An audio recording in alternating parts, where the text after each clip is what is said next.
नमस्कार मित्रांनो, स्वागत आहे तुमचं आजच्या नवीन व्हिडिओमध्ये। तर बरेच जणांचं असं म्हणणं आहे की समजा शेळी पालन तर सुरू करायचं, पण कोणत्या शेळ्यापासून करावं सुरुवात, सुरुवातीला कोणत्या शेळ्या घ्यावं। तर मित्रांनो, आता ज्याच्या त्याच्या परिसरातले जे ते शेळ्यानुसार शेळ्याचं आता तुमच्या भागामध्ये ज्या शेळ्या अवेलेबल आहेत, समजा गावरान आहे का,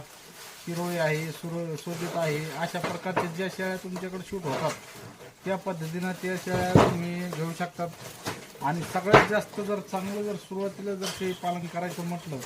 तर तुम्हाला सुरुवातीला चांगल्या पद्धतीनं जर शेळी घ्यायची म्हणलं, सुरुवात करायची म्हणलं तर तुम्ही गावरान शेळ्यापासून सुरुवात करा,